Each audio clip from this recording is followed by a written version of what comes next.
यीशु मसीह का प्यारा वचन, पाँव को दीप को राह को रोशन, ये है मसीह का प्यारा वचन, ये है वचन प्यारा। परमेश्वर के धन्य नाम की महिमा हो। प्रभात मनन के सत्र 2251 में आप सभी का बहुत ही विनम्रता के साथ स्वागत करता हूं। आइए आज को मनन के लिए हम पढ़ते हैं याकूब अध्याय 3 पद 2।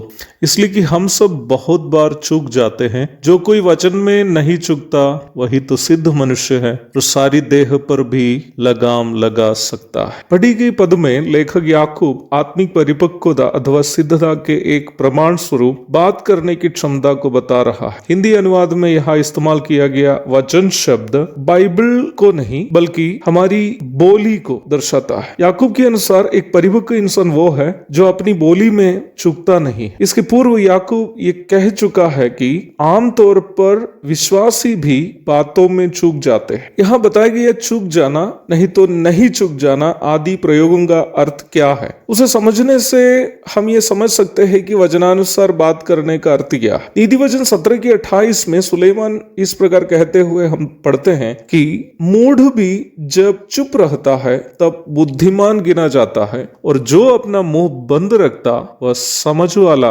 गिना जाता है। कई मसीह लोग इस पद को उठाकर किसी भी माहौल में एक शब्द भी ना कहकर चुपचाप रहने वालों को आत्मिक के रूप में समझते हैं। आसमान गिर जाए इस प्रकार के लोग अपने मुंह से एक शब्द भी नहीं बोलेगा। राजा सुलेमान यहाँ ये नहीं बताया है कि चुप रहने वाला आत्मिक है, जबकि उन्होंने ये बताया है कि यदि एक अज्ञानी अथवा मूर्ख भी मुंह बिना मतलब से ना चलाए चुप रहे तो उसे देखने वाले इस गलत फहमी में हो सकते हैं कि ये खामोश इंसान बड़ा ज्ञानी है इसलिए वो चुपचाप है। वास्तव में उसे कूटनीति अथवा अंग्रेजी में डिप्लोमेसी कहते हैं। खुद को समस्या में पड़ने से बचाने की परिप्रेक्ष्य में इस प्रकार चुपचाप रहना एक कूटनीतिक कदम है। यद्यपि ऐसा व्यवहार एक चतुर व्यवहार क्यों न हो, पर उसे आत्मिकता का प्रमाण स्वरूप वचन में कहीं भी नहीं बताया है। प्रभु यीशु मसीह भी राज्यपाल पिलातुस के दरबार में चुपचाप रहने का उद्देश्य खुद को दंड से बचाने के लिए नहीं था, बल्कि हमें दंड से बचाने के लिए था, क्योंकि यदि प्रभु बच जाते तो हम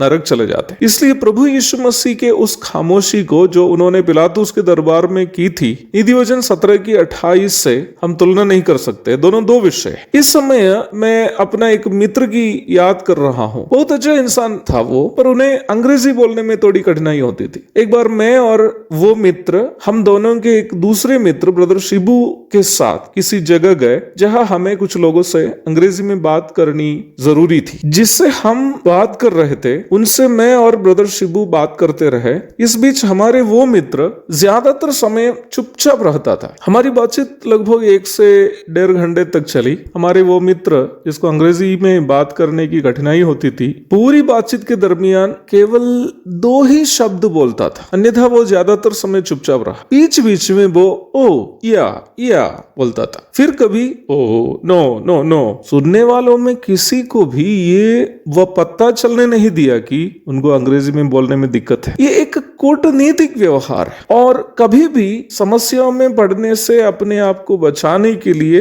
इस तरह का व्यवहार अच्छा भी है। परंतु याकूब यह बताने वाला आत्मिक परिपक्वता से उत्पन्न बातचीत वो नहीं है। सिद्ध मनुष्य संसार में एक ही था, और वह हमारे प्रभु यीशु मसीह है। सिद्ध मनुष्य बनने का अर्थ यीशु मसीह के समान बनने की कोशिश करनी। जीवन के हर क्षेत्र के लिए यीशु मसीह हमारा आदर्श है। बातचीत के मामले में भी यीशु मसीह के समान बात करने का अर्थ सुनने वाले सभी को खुश करना नहीं है, सबको नाराज करना भी नहीं है। यीशु मसीह के समान बात करने का अर्थ क्या है? कोलोसी 4:6 से हम कल देखे थे, वह हर मनुष्य को उचित रीति से उत्तर देना, अर्थात जिस समय जो मनुष्य को जो अनिवार्य है उसे उन्हें देना ही सिद्धता की बातचीत है। प्रभु दया करे, इस विषय पर अधिक चर्चा हम कल करेंगे। तब तक के लिए आपसे विदा हो जाता हूँ। प्रभु आप सबको आशीष दे। आमीन।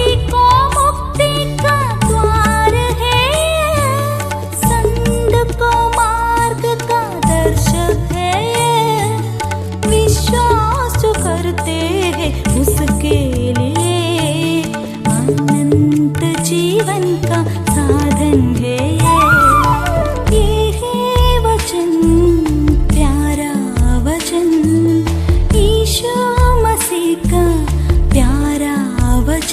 ये है वचन